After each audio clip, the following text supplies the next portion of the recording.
My name is Riboni Ngongobeni, and I'll be speaking about declarative programming. So before I begin, let's talk about what is declarative programming. So declarative programming is a programming paradigm where you basically define what you want a program to do and not necessarily how it should be done. So that's the basic definition of what declarative programming is. So as a programmer, you write code that defines the output or what the program should give back, whatever it is that you're doing. There's some limitations when it comes to declarative programming, and these limitations are often the reason why us as developers, myself included, we shy away from going the declarative programming route because of these set limitations. It's often difficult to comprehend, depending on how complex the program you're writing is. It can be tedious to understand what is going on when you are not quite familiar with declarative programming. There's a steep learning curve. This one is not as bad as it sounds, because if you know what you want to do and you know what function you have to call, it's easier that way. So the steep learning curve is hit or miss. Rigidity, the way declarative programming is, you don't have much customization. So depending on the use case, you might not be able to write a solution in a completely declarative way because you can't really change. You don't have access to how the program is doing stuff. You just define what it should do. So because of that, declarative programming is a bit rigid. And specificity is gold when it comes to declarative programming, meaning whatever it is that you do, you have to make sure that you say it, you define it in the code that this is what you want to do. Because if you don't do that, you get ambiguous results and leading to headaches in the future. And with that, debugging is the last thing. Because you don't have access to the logic of what's happening in your declarative programming written code, when something goes wrong, it's kind of difficult to debug where something went wrong. But if we compare it to imperative programming, you know exactly that there's a for loop and there's an if statement. And if something is not working right, the if statement is possibly the reason. So debugging is a bit difficult to do when you have a complete declarative programming solution. And here's a very, very, very simple example of imperative programming and an example of the same solution in declarative programming.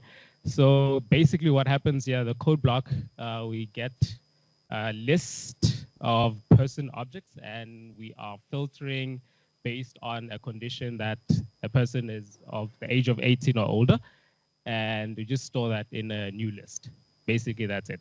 So this is a very simple example to show you how declarative programming, although it has its limitations, it cuts down a lot of the dead weight in code, if I can put it like that. So if we go with the first thing that you can see is obviously the lines of code are less with declarative programming, and you don't have to worry more on writing a for loop or how this filtering should happen. You basically use pre-defined in your language of choice, and you go with that. So why should we use declarative programming, although it has its limitations and shortfalls? For reusability, I think personally it's better to have declarative programming as your way to go, because code is much easier to reuse and repackage in declarative programming. Maintainability as well.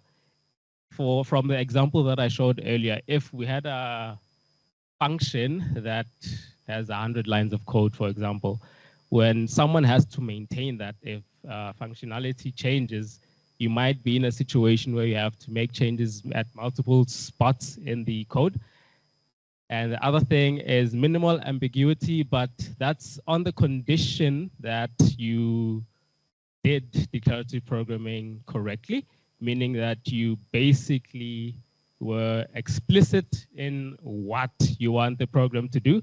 So if you don't do that, you might get ambiguous results either way. So, and readability, again, from the example, it's much easier to read once you understand, once you understand the basic, it's much easier to read.